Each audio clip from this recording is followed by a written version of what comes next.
Orbitando, un podcast de la Juntamenta, con Tomás Castellanos. Bienvenidos.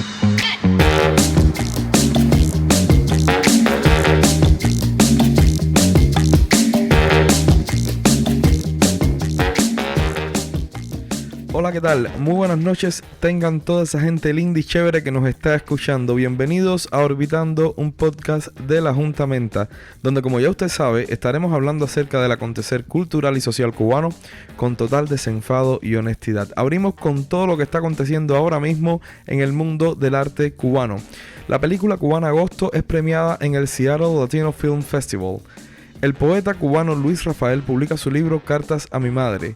Muere en La Habana el crítico y director de cine Enrique Colina, y participarán el pianista Daniel Amat y The Cuban Jazz Syndicate en el Festival de Jazz de Málaga. Además de todo esto, les contamos que esta noche estamos con la presencia de un joven cubano, doctor en Ciencias de Computación y profesor de Penn State University. Va a contarnos todo sobre su carrera de investigador y sus años de estudiante en Cuba. Si usted quiere enterarse un poquito de cómo es la vida de un matemático cubano, quédese ahí, no se me mueva. Es más, busque gente, que esto, como usted sabe, es como la casa de Nereida, aquí cabe todo el mundo. Así que súbeme la musiquita esa que Orbitando empieza ya.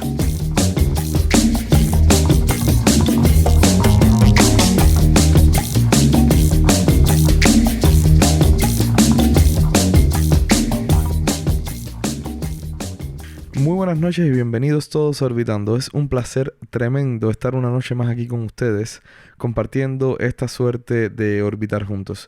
Hoy vamos a tener un programa espectacular. Imaginen ustedes que nos comienzan a llegar mensajes de audio de nuestros oyentes y, por supuesto, nosotros lo ponemos aquí para que ustedes empiecen a conocerse. Nuestra entrevista de hoy es un lujazo tremendo. El doctor en Ciencias de la Computación Antonio Blanca Pimentel, que nos va a comentar todo acerca de su trabajo y además va a aconsejar a los jóvenes cubanos que estudian carreras similares sobre qué hacer si quieren perseguir sus estudios graduados afuera de Cuba. Pero primero vamos a hacer una parada en nuestra sección de Verborrea por la Libre. Verborrea por la Libre, un vocablo por persona. Y en esta ocasión utilizamos la palabra calcular para analizar nuestro vocablo por persona. La palabra calcular proviene del latín calculus, cálculo, que significaba piedrecita. Así se llamaba en referencia a las piezas de los ábacos. De ahí que se utilice la palabra cálculo para frases como cálculo renal, o sea, piedras en el riñón. Además, la palabra calculus hace referencia de una manera empírica a contar ganado. Se utilizaban estas piedrecitas para contar cada animal que salía a pastar, y luego, según regresaban, se extraían las piedrecitas del saco. Si no quedaba ninguna, se garantizaba que habían regresado la misma cantidad de animales que se habían ido. En el latín clásico, contar se traducía como computare. Sin embargo, en el latín informal, se traducía como calculare, pues los niños romanos aprendían a calcular con calculus, o sea, con guijarros o piedrecitas.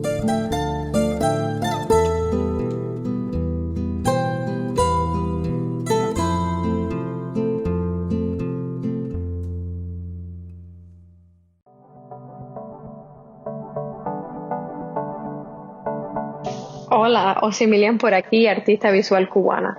Muchas gracias al programa por la invitación. Actualmente me encuentro trabajando en mi estudio en La Habana. Mi nueva serie es un reflejo de cómo se siente el cubano en estos momentos de pandemia, exponiendo una realidad desde el subconsciente. Estamos viviendo momentos de confusión y desorientación. Mi obra actual traduce este desorden desde la pintura y la instalación. Justo esta semana acabo de filmar una representación con NCO Creative en Washington, D.C. y me encuentro produciendo para mi próximo Pop-Up Exhibition en New York City. Buenas vibras a todos los oyentes de este programa tan genial, y si les interesa conocer más de mi obra, me pueden seguir en mi Instagram Osimilian1.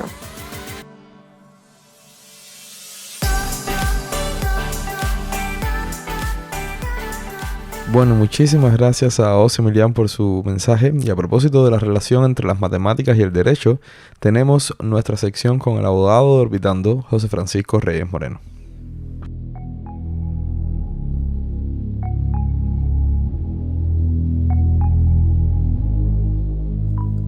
Buenas, amigos orbitantes.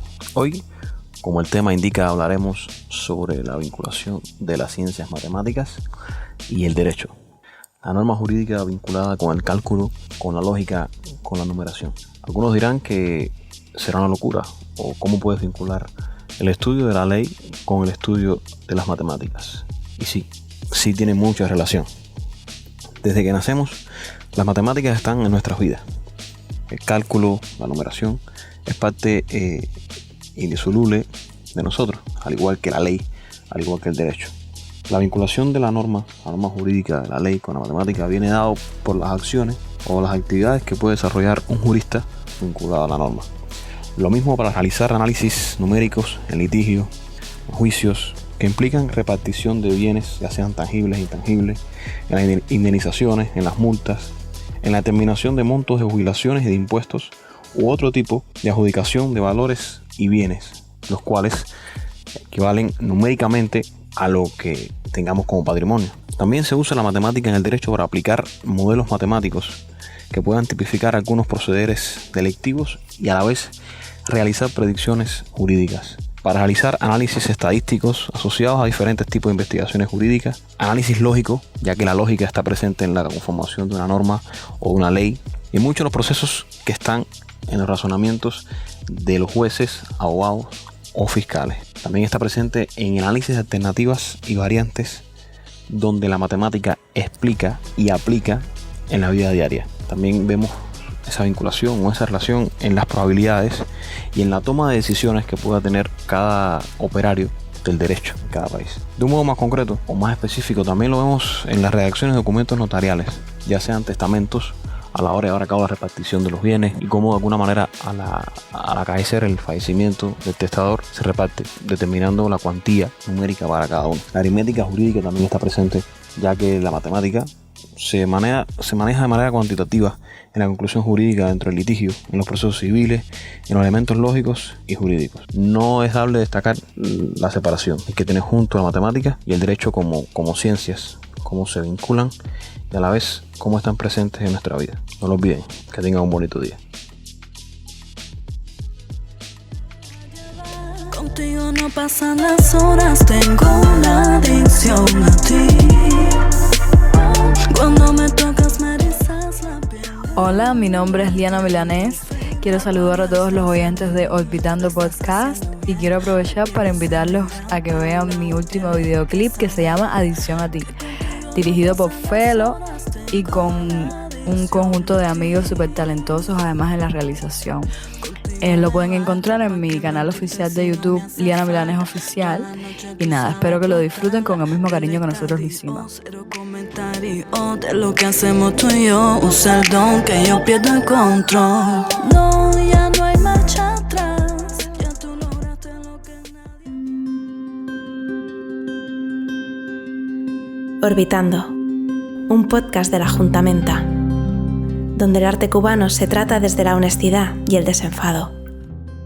Bueno, y tal como prometimos al inicio del programa, es un placer tremendísimo el contar esta noche con la presencia del joven doctor en Ciencias de la Computación, Antonio Blanca Pimentel, quien actualmente ejerce de profesor en Penn State University, pero que logró su doctorado en Ciencias de la Computación en el 2016 en la Universidad de California, Berkeley.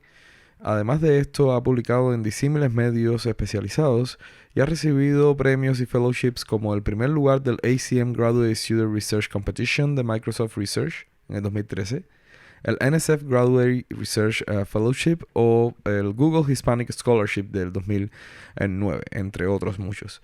Entonces, sin más, pues le doy la bienvenida a Antonio a Orbitando. Buenas noches, Antonio. Buenas noches, gracias por la invitación. No, muchas gracias a ti por estar aquí con nosotros y comentarnos un poquito acerca de qué cosa es esta área tan grande que son las matemáticas y que muchos de nosotros pues nos quedamos simplemente en los inicios, ¿no? Dime ¿cuándo comienza tu pasión por las matemáticas? Bueno, yo demostré cierta actitud por las matemáticas temprano en la primaria, en la secundaria, como muchos otros muchachos.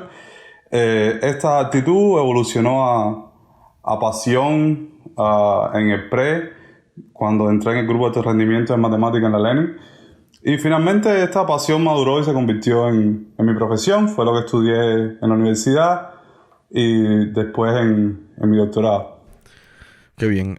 Antonio, me gustaría preguntarte, cuando entras ya en Georgia Tech y empiezas a hacer tu major en Computer Science, inmediatamente tienes la capacidad de comparar lo que recién has dejado atrás, que es la Universidad de La Habana y el programa de cibernética. Entonces me gustaría que nos dijeras un poquito y nos comentaras cómo se puede hacer esa comparación entre el programa de cibernética de la Universidad de La Habana en Cuba y el programa de Computer Science de Georgia Tech en Atlanta.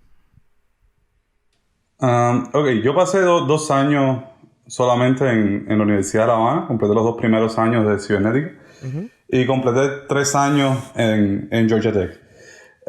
Georgia Tech es una universidad élite. Tiene uno de los mejores programas de ciencia de la computación o de cibernética aquí en los Estados Unidos. Y por lo tanto tiene muchos recursos. Y esto le permite darle a los estudiantes unas oportunidades académicas y de superación y profesionales que están disponibles y fácilmente asequibles para todos los estudiantes. Por otro lado, en la Universidad de La Habana no existen estos recursos, pero los 2 años que yo completé en la Universidad de La Habana fueron muy buenos. Tuve muy buenas clases con profesores muy preparados, con mucha experiencia, y los 2 años que yo completé en la Universidad de La Habana fueron una experiencia positiva y que impactaron tremendamente en mi formación profesional. Ahora que estamos hablando acerca de tu época en la Universidad de La Habana, yo recuerdo cuando estudiaba allá que si uno tenía la posibilidad de irse o tenía dentro de sus planes irse, ¿no?, ya fuese por tener el pasaporte español o alguien que lo reclamara, pues siempre había 2 líneas de pensamiento. Estaban las personas que te aconsejaban o que te instaban a que te graduaras y luego abandonaras el país una vez graduado, ¿no? Y estaba por otro lado las personas que te decían que no, que te fueses cuanto antes y entonces siguieras los estudios en los Estados Unidos. En el caso específico tuyo y de tu área de estudios, ¿qué le aconsejarías a los jóvenes cubanos que tienen la posibilidad de salir hoy por hoy? ¿Que se queden y se gradúen o que se vayan cuanto antes y sigan estudiando en otro país? Yo soy de la opinión que deben venir cuanto antes. Estando en Cuba, es decir, muchos años atrás, yo no pensaba de la misma forma, pero creo que con los años me he convencido de que venir cuanto antes es la decisión correcta en la mayoría de los casos. Por supuesto, no es igual para todo el mundo. En general no hay una respuesta absoluta, pero en dependencia de los planes que uno tenga cuando se gradúe, muchos estudiantes tienen claro que quieren continuar a hacer una maestría o un doctorado. Otros estudiantes tienen claro que cuando se gradúen quieren ir a la industria. Venir temprano, incorporarte a otro sistema diferente temprano te va a dar más oportunidades a largo plazo. Por ejemplo, lo que quiero decir con esto es que el hecho de yo ser graduado, yo podría haber terminado la universidad en Cuba y después venir y después tratar de buscar posiciones de trabajo aquí. Es más difícil hacerlo de esa forma que cuando uno termina la universidad aquí. Cuando uno termina de una universidad que se conoce dentro de los Estados Unidos, es más fácil, hay más oportunidades de trabajo. Simplemente porque los empleadores conocen las universidades de aquí mejor que las universidades fuera de aquí de los Estados Unidos. Claro. Entonces, La transición es más fácil. La transición es más fácil. Siempre va a haber una pequeña demora al principio. Es decir, cuando uno llega, uno va a perder tiempo en incorporarse al nuevo sistema. Pero a largo plazo, yo creo que es mejor venir temprano. Claro, yo tengo muchos otros colegas que terminaron la carrera en Cuba y emigraron después de hacer maestrías o doctorados, o simplemente se mudaron hacia los Estados Unidos y les ha ido muy bien. Sí, no es tampoco... Claro.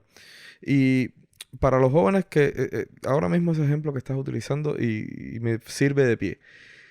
Muchos jóvenes pues deciden sencillamente no venir cuanto antes y quedarse. Entonces se quedan en Cuba, se gradúan en Cuba y luego están buscando las posibilidades de solicitar a maestrías o doctorados en otros países internacionales. ¿Existe posibilidad para hacer eso en los jóvenes cubanos y es muy difícil lograrlo? Existen oportunidades. Esas oportunidades normalmente están reservadas a los mejores estudiantes de cada carrera. Son bien competitivos, pero amigos míos de la Lenin terminaron carrera en física, en matemática, en computación, en la CUJA, en determinada ingeniería, y lograron entrar en maestría en Europa y en Sudamérica.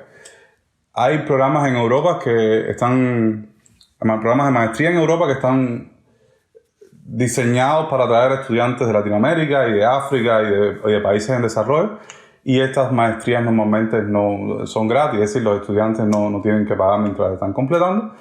Y en Europa el sistema es un poco diferente a los Estados Unidos. Una vez que se termina la maestría, uno puede aplicar entonces al doctorado, y este es quizás el camino más común que tienen los estudiantes que se gradúan de Cuba en la carrera de ciencia e ingeniería a completar un doctorado en una universidad en Europa o en los Estados Unidos.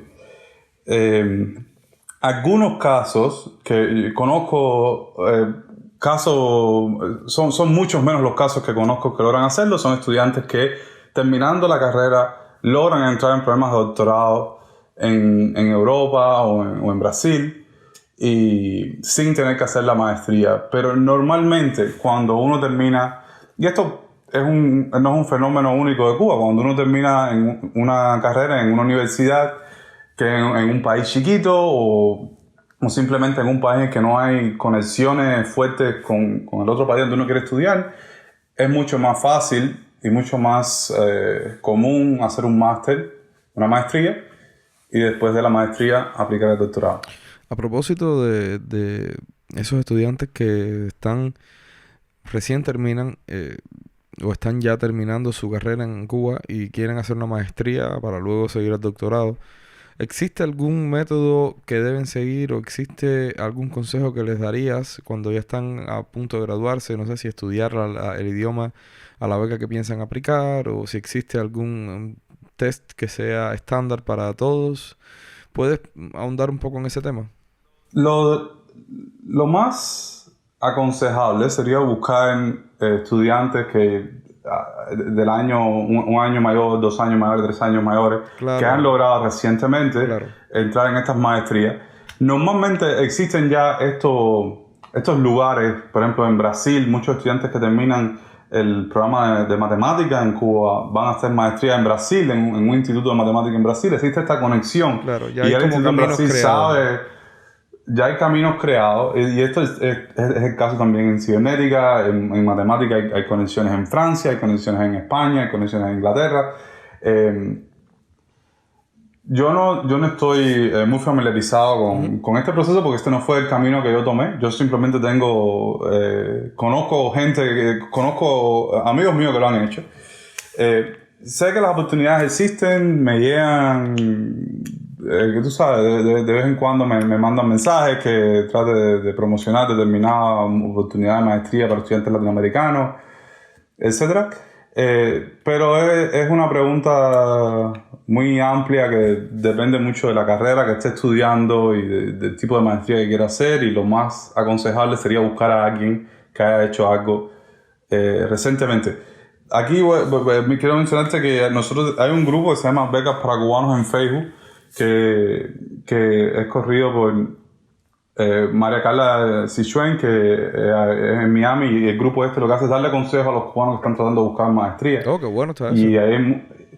Y ahí muchas veces los estudiantes encuentran la respuesta que están buscando, y me imagino que este sea uno de muchos recursos que hay. Qué bien. Luego de terminar la entrevista, vamos a investigar un poquito y a ver si lo ponemos junto con el capítulo para que se sepa la referencia de este grupo de Facebook. Antonio, vamos a regresar entonces a tu caso específico. Coméntanos un poquito cuál es el área investigativa del doctorado cuando entras en Berkeley. ¿En qué centras tu investigación?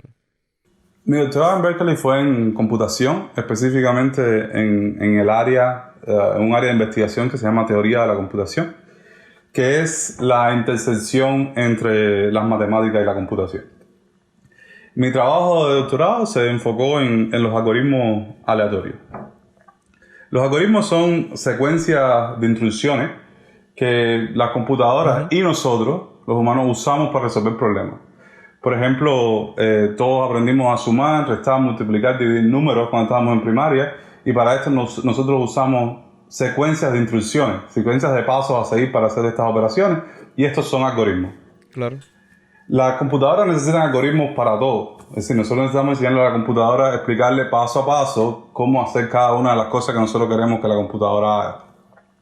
Y por supuesto, los programadores, los diseñadores de software, los profesores, todos diseñamos algoritmos, todos los profesionales de la computación diseñamos algoritmos. El área en la que yo trabajo tiene la característica, es lo que la define, que es teórico. Es análisis teórico de los algoritmos, de los recursos que los algoritmos necesitan para correr, sea tiempo, sea memoria, sea energía. Y nosotros, el énfasis es en entenderlo no desde un punto de vista experimental, que es como se hace en otras áreas de la ciencia de la computación, sino desde un punto de vista teórico. Ahora, más específicamente a mi trabajo, el tipo de algoritmos que yo estudio son algoritmos que se llaman algoritmos aleatorios o probabilistas. Que estos son algoritmos que utilizan randomness, números generados aleatoriamente, para hacer los algoritmos más eficientes. Entonces, estos algoritmos se usan en la práctica con mucha frecuencia. Muchas veces no tenemos un entendimiento teórico de estos algoritmos sólidos. Y eso es lo que estoy siendo bastante general. Mi tesis de doctorado fue mucho más específica que esto, pero dentro de esta área fue en la que yo desarrollé mi tesis. Antonio, nos acabas de comentar que estos algoritmos se usan en la práctica con mucha frecuencia, y me gustaría que argumentaras un poco cómo es que se usa este estudio teórico que tú estás llevando a cabo en la práctica. ¿Dónde es que podemos verlo? Una buena parte del trabajo que yo hago es que yo analizo algoritmos que ya se utilizan en otras áreas de la ciencia. Por ejemplo, la mayor parte de mi trabajo está relacionada con algoritmos de física estadística o de un área de la ciencia de la computación que se llama Machine Learning o aprendizaje automático, creo que es el nombre en español. Estos son algoritmos que se usan para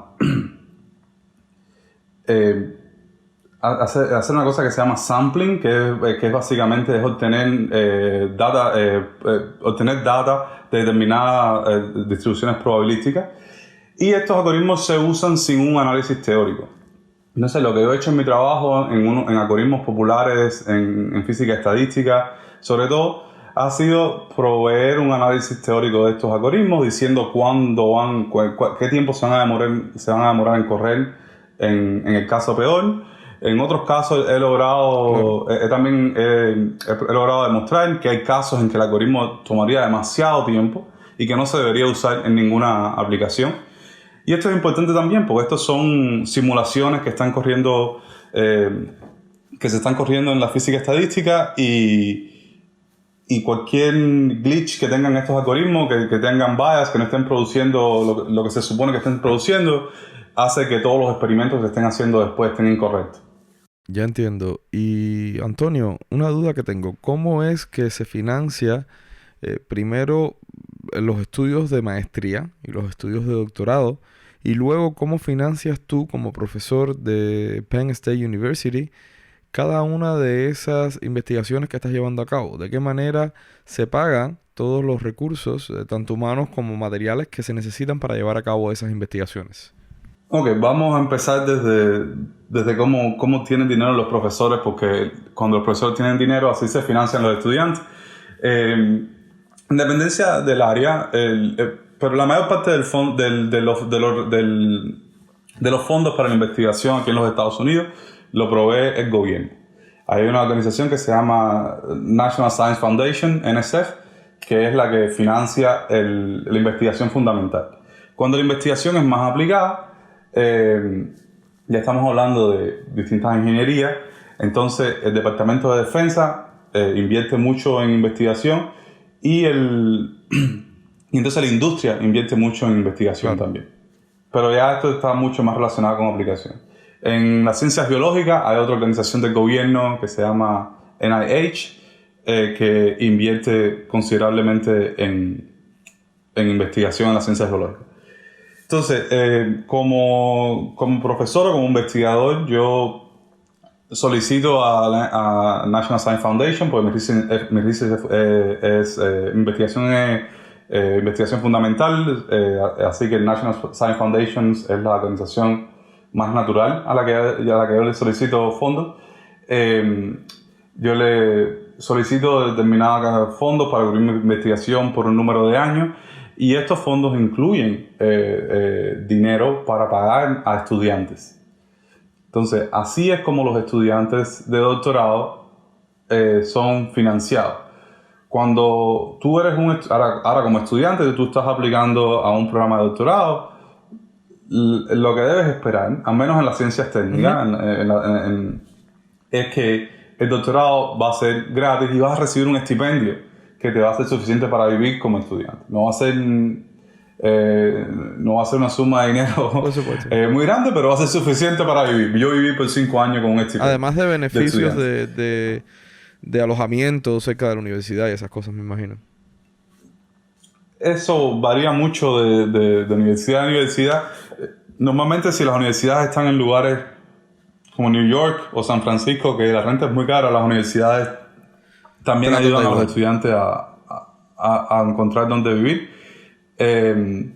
Pero normalmente también esa área está ajustada a donde viven los estudiantes. Es decir, los estudiantes que viven en ciudades tienden a tener estipendios más grandes, etc. Y por supuesto, mientras mejor es la universidad, los estipendios tienden a ser un poco mejor. No mucho mejor, pero un poco mejor. Entonces, este estipendio y el costo de las clases que toman los estudiantes y el costo de muchos casos se le da beneficios como seguro médico y eso, lo paga fundamentalmente el profesor que contrata a este estudiante de doctorado. Y entonces los fondos que el profesor pidió para financiar su investigación se utilizan sobre todo en las ciencias básicas como la mía. La mayor parte de los fondos que yo obtengo yo los utilizo para financiar estudiantes. Entonces los estudiantes de doctorado, al menos en las ciencias técnicas que son bien financiadas, la investigación en las ciencias técnicas es bien financiada, deben esperar que la mayoría de los semestres, o un buen número de sus semestres, van a tener simplemente un estipendio por investigar. Ahora, hay veces que los profesores no tienen todo el funding que tienen que tener, o simplemente se les acaba, o están en un periodo tratando de obtener un grant nuevo y no lo han tenido, y los estudiantes tienen que dar clases, es decir, se vuelven alumnos ayudantes, y entonces como son alumnos ayudantes, la mayor parte del tuition y del estipendio entonces lo paga el departamento en vez del profesor. Ah, ya, claro. Y por supuesto, estoy hablando bien general, esto cambia de universidad a universidad. Las universidades privadas tienden a ser un poco diferentes a las universidades públicas en cómo se distribuyen los pagos estos. Hay universidades como Berkeley, por ejemplo, que cuando los estudiantes entran por el primer año, el departamento cubre con todos los gastos y el estudiante tiene un año para buscar un profesor con el que quiera trabajar. Pero en mi universidad actual, por ejemplo, los estudiantes ya tienen que venir con un profesor que esté dispuesto a pagarle. Entonces, dentro de esto hay variabilidad, pero así es como funciona. Ahora, los estudiantes para la maestría, ahí es, de nuevo, cambia mucho, no solo universidad a universidad. Dentro de la misma universidad pueden haber estudiantes de máster que tengan que pagar y otros que no tengan que pagar, o otros que tengan que pagar una parte. Aquí en los Estados Unidos, por regla general, la mayoría de los estudiantes tienen que pagar la maestría. La maestría se paga. Claro. Pero sí, por ejemplo, ahora mismo en mi universidad nosotros no tenemos suficientes alumnos ayudantes y nosotros estamos contratando un buen número de estudiantes de maestría para cubrir las posiciones de alumnos ayudantes. No tenemos suficientes estudiantes de doctorado para cubrir todas las posiciones de alumnos ayudantes que necesitamos. Y por lo tanto, cuando contratamos a alumnos de maestría como alumnos ayudantes, ellos cogen los mismos beneficios. No tienen que pagar las clases, no tienen que pagar tuition y también tienen un estipendio. Qué bien. Y aparte de eso, hay programas de maestría, que estas son la forma en que los estudiantes de Cuba muchas veces ahora entran en programas de maestría. Hay programas de maestría en Europa que que incluyen todos los fondos de estipendio y cubren todas las clases también. Qué bien. Y durante todo este tiempo ya llevas unos cuantos años en la academia, ¿no? Desde que ingresas en el doctorado y empiezas a publicar. ¿Has sentido alguna vez discriminación racial? Sí, desafortunadamente la discriminación racial en los Estados Unidos y en la academia existe. No he tenido, tú sabes, alguna experiencia que me ha afectado tremendamente en mi carrera, pero sí con frecuencia uno encuentra lo que le dicen aquí microagresiones, ¿entiendes? Con bastante frecuencia uno se ve en situaciones un poco desagradables, pero que bueno, simplemente uno las ignora y sigue viendo. Una causa grande de esto es que los latinos estamos en general, no estamos bien representados en la academia en los Estados Unidos. Los latinos son alrededor de, no sé bien el número, algo como entre un 15% de la población en los Estados Unidos, pero en la academia, por ejemplo, en ciencia de la computación, menos del 5% de los estudiantes de doctorado son latinos. Sí, que hay de los estudiantes de doctorado americanos son latinos. Sí, que hay una disparidad en la academia. ¿Tienes algún ejemplo específico? Hay algunos simpáticos, por ejemplo, en el primer día como profesor aquí en Penn State, incluía un tour a través del departamento donde me enseñaban dónde estaban todas las cosas, las oficinas de las secretarias, etc. Y cuando entro en una de las oficinas de la secretaria, en lo que estaban en el proceso de introducirme, una de las secretarias dice: qué bueno que llegó la persona que nos va a ayudar a mudarnos de una oficina para otra. Wow. Porque... Wow. Inmediatamente la persona que me estaba dando el tour dijo: no, doctor Antonio Blanca, que está empezando aquí a trabajar hoy. Y Me entonces imagino que esa persona tiene que haber querido que se abriera la tierra y se lo tragara ahí mismo. Sí, se sintió muy mal. Y es que está implícito en mucha gente, y yo no creo que lo haya hecho por nada malo. Simplemente fue lo que le vino cuando me vio, eso fue lo que pensó, ¿entiendes? Claro. Y eso es un problema. No es normal ver latinos en la academia, y eso es lo que pasa cuando ves a un latino en la academia. Wow. Antonio, coméntanos un poquito cómo fue la experiencia de ingresar en la Universidad de California en Berkeley para el doctorado, que me imagino que además debe ser increíble teniendo en cuenta el prestigio internacional que tiene ese centro educativo. ¿Qué cosas te sucedieron ahí? Sin lugar a dudas, fue una experiencia increíble, como tú lo dices. Por 1 año, 2 años, yo me la pasé con los ojos abiertos, porque era de asombro en asombro. Los primeros meses de estar ahí, entro en un edificio y me dicen: mira, aquí este fue el edificio donde se descubrió la fotosíntesis. O por otro, iba caminando por el campus, por otro lado en campus, y me decían: no, en este parqueo para poder parquear tienes que tener un premio Nobel. Y habían 10 o 15 espacios para parquear. Y en general, durante los primeros meses, y en realidad no, durante los primeros meses, durante mi tiempo en Berkeley, mis 5 años en Berkeley, fue muy común ir a charlas, seminarios y conferencias impartidos por ganadores de premios Nobel o por ganadores de medallas Fields, que es uno de los premios máximos en la matemática, o incluso mucho más frecuente, ganadores del premio Turing, que es el premio máximo en la ciencia de la computación. Y en Berkeley a lo mejor 3-4 veces al año teníamos la oportunidad de ir a seminarios impartidos por estos profesores, que muchas veces eran experiencias memorables. Puedo imaginarlo. Antonio, me gustaría que nos comentaras un poco cómo es que convive un joven matemático cubano como tú en el medio de Pensilvania con su condición de cubano. ¿Cómo es que convive Antonio Blanca Pimentel con su cubanía diariamente?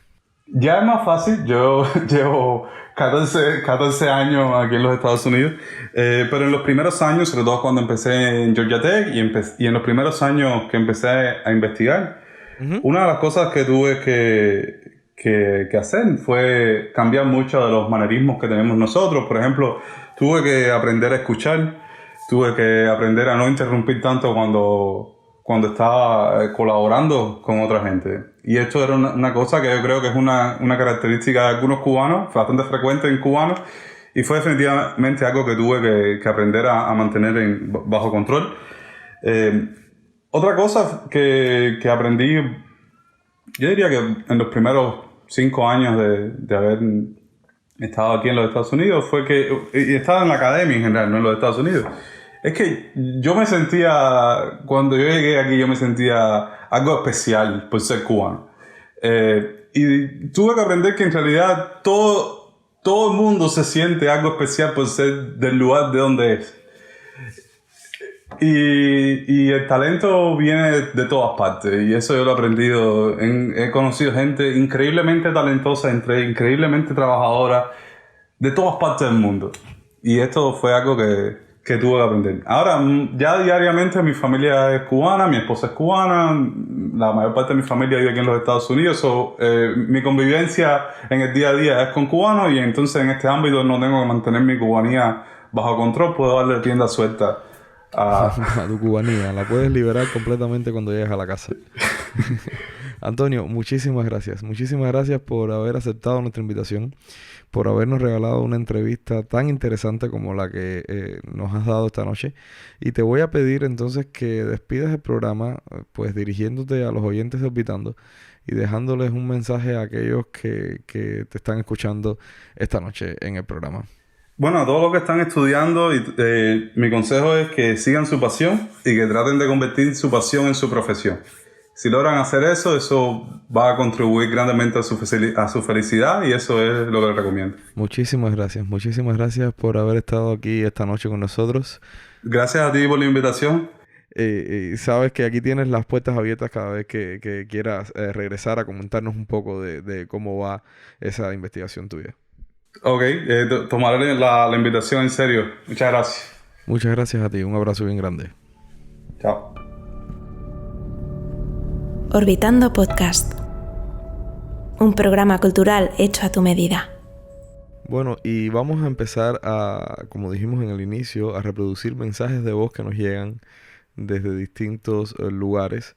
Y estos primeros son para mí muy especiales porque, por supuesto, los primeros llegan de cerca y son de mi familia y de un amigo mío muy querido. Así que vamos a escucharlos. Hola, amigos de Orbitando. Esta vez desde la casa de Neraida, donde cabe todo el mundo. Orbito contento, yo canto contento y seguimos. Orbito contento, yo canto contento. Muchísimas gracias a mi familia linda, que es ese coro que nos ha llegado desde la casa de Neraida. La casa de Neraida es donde cabe todo el mundo. Pues este coro se grabó ahí, en la voz de mi familia linda. Y además, más adelante, en un momentico, van a escuchar un saludo de Neraida, la dueña de la casa. Así que usted no se pierda. Quédese ahí, que ahora nos vamos con nuestro ingeniero, el Joe, y Saliendo del Hueco.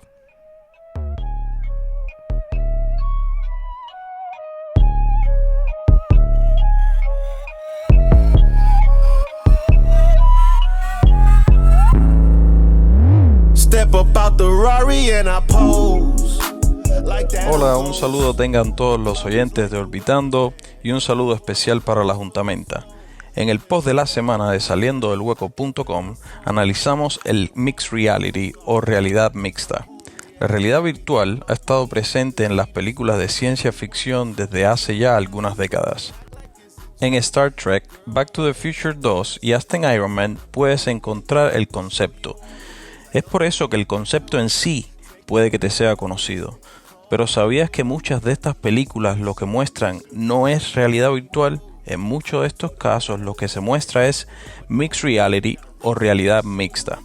Hablemos un poquito de las diferencias. Virtual Reality o realidad virtual es una tecnología que consiste en sustituir la realidad o el mundo real por imágenes o videos virtuales. Es decir, bloquea todo lo que vemos y lo reemplaza por imágenes que fueron grabadas o creadas en una computadora. Básicamente es una máscara o una careta que bloquea nuestra visión y tiene una pantalla donde se proyectan imágenes en 3D. Muy pocos sensores son necesarios para esta tecnología. Es por eso que hoy puedes comprar un dispositivo de VR por alrededor de $300 en Amazon o cualquier otra tienda. Augmented Reality o realidad aumentada es diferente. Para explicar en qué consiste te pido que pienses en Snapchat. Seguramente has usado o al menos escuchado de esa app. Si no lo has hecho, te comento que es un app que permite comunicarnos con fotos o videos cortos. Lo interesante de la app es que nos deja alterar o aumentar las fotos y videos con una gran variedad de filtros un poco locos. Los filtros de la app te pueden poner maquillaje, dejarte calvo, ponerte viejo o hasta hacerte lucir como un perro o un gato. Eso se considera realidad aumentada. La realidad aumentada es cuando se usa al menos una cámara para capturar la realidad y se modifica con imágenes, audio o una mezcla de ambos. Esto ocurre casi en tiempo real y actualmente es muy común. Mixed Reality es como una combinación de las dos. Es una tecnología que consiste en combinar el mundo real con el mundo digital en tiempo real. Esto te permite interactuar con el medio ambiente a la misma vez que interactúas con el mundo digital. ¿Cómo se logra? Pues con sensores, con varias cámaras y sensores de todo tipo. Para poder combinar la realidad con el mundo virtual, el dispositivo de Mixed Reality necesita percibir la realidad. Esto es posible gracias a los avances en sensores como las cámaras y los sensores LiDAR, entre otros. Estos sensores son los que permiten que el dispositivo vea la habitación y los objetos dentro de ella. Además, el dispositivo necesita capturar tu posición exacta dentro de la habitación, tus manos y hasta lo que estés observando en cada momento. Con esta información se crea un mapa virtual del medio al cual se le pueden añadir varios objetos virtuales con alta precisión. La otra parte crítica de los dispositivos de Mixed Reality son las pantallas. Las pantallas de Mixed Reality te permiten ver a través de ellas, así como verías a través de unos espejuelos. Y a la misma vez proyectan objetos que tú ves en 3D con alta resolución. El resultado es impresionante. La verdad es que mi descripción no hace justicia. Por eso en el artículo añadí varios ejemplos de lo que se puede hacer hoy con los dispositivos de Mixed Reality. Los videos no son animaciones, son demos reales capturados con un dispositivo de Mixed Reality. Llégate por saliendodelhueco.com y échale un vistazo al artículo donde puedes ver estos videos muy interesantes. Discutimos más detalles y por supuesto qué compañías puedes añadir a tu portafolio hoy para invertir en esta tecnología. Un abrazo para Tomás y Mari y gracias por la invitación. Yo soy Neraida, la dueña de la casa donde cabe todo el mundo. I love you. Desde aquí, desde La Habana, uno de los saludos más cariñosos y de corazón que vas a recibir de tu hermano Sergio Rafael Villalaila, economista, masón, sacerdote de IFA y por sobre todas las cosas humanista martiano y cubano a toda costa, cueste lo que cueste. Con uno de los más inmensos deseos de que Orbitando Podcast se convierta en una referencia de la información desprejuiciada sobre nuestra amada isla y todo lo que se hace alrededor de ella, doquiera estemos. Un besote y saludos desde aquí.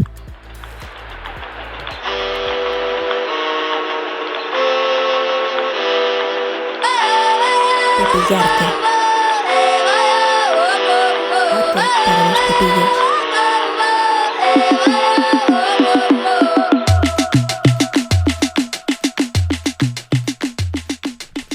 Abrimos nuestra sección de Pepillarte con la película Agosto, ópera prima del realizador cubano Armando Capó, que obtuviese el premio coral en ópera prima del Festival Internacional del Nuevo Cine Latinoamericano el pasado año. Fue premiada esta semana en la categoría de largometraje del Seattle Latino Film Festival, un evento constituido desde el 2009 y que sus organizadores hacen coincidir con el mes de la herencia hispana. Armando dijo sentirse sorprendido por la noticia a la revista cubana On Cuba. Según nos informa 14 y medio, la editorial Betania presenta el libro Cartas a mi madre del poeta y editor cubano Luis Rafael. residente en Madrid, donde dirige la editorial Verbum. Se trata de esta obra de la tercera entrega de un ciclo que Luis Rafael comenzó con Cartas al Padre en el 2000 y continuó con Cartas al Hijo en el 2008, y que tiene además como hilo conductor la familia y donde se explora la espiritualidad de las relaciones humanas.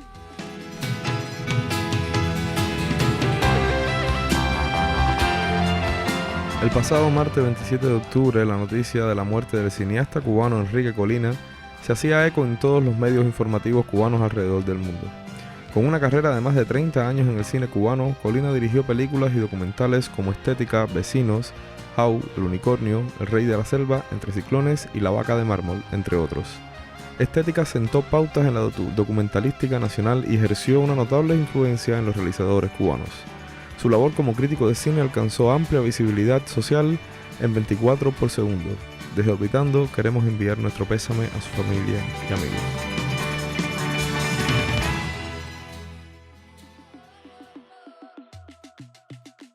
Cerramos Papillarte con la información de que el pianista cubano Daniel Amat y la banda The Cuban Jazz Syndicate darán conciertos durante la próxima edición 34 del Festival de Jazz de Málaga, que tendrá lugar en esa ciudad española del 6 al 11 de noviembre.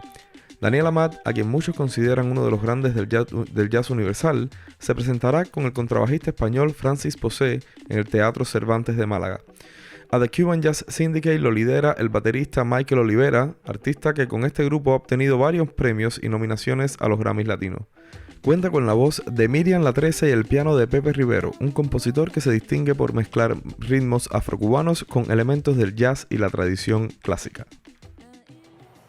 Caballeritos, dicen que el 11 de noviembre de 1511 quemaron a Atuey, pero yo no voy a esperar entonces hasta el 11, el mismo día ya, oye, vas quemado, ya vas, o sea, no, tienes que más o menos a partir de este día, a partir del día 2, ya tú le vas diciendo en lo que vamos, tú sabes, se demora como 9 días más o menos, preparar la hoguera, que vaya la gente allá, los españoles que traigan todas las maderas y todo eso, impedidos por las mismas fuerzas de Atuey. Atuey estaba capturado, pero para darle más, precisamente más dramatismo, más coño, la gente de Atuey, que no eran unos guanajos que cogimos y te quemamos, no, estuvieron 9 días preparando ahí, cogiendo con mucha dificultad, porque los indios estaban tratando de rescatar a Atuey y no podían, o sea, desde ahora empieza, ya Atuey sabía que lo iban a quemar, o sea, fueron 9 días, caballero. Oye, la historia no es más los hechos, la historia es también las emociones que tiene Atuey, ¿entiendes? Entonces, Atuey, mira, primero dice que es un símbolo, Bartolomé Las Casas que siempre siguen metiendo la cuchareta.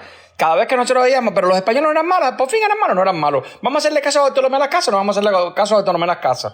Entonces todo el mundo, que si Bartolomé Las Casas dijo que defendió a Atuey, porque Atuey dijo que había que botar todo el oro para allá, que ese era el dios, o sea, todo, tú sabes, como si estuviera ido a la escuela de letras, Atuey, con todas unas metáforas, y que el oro, que es el dios de los españoles.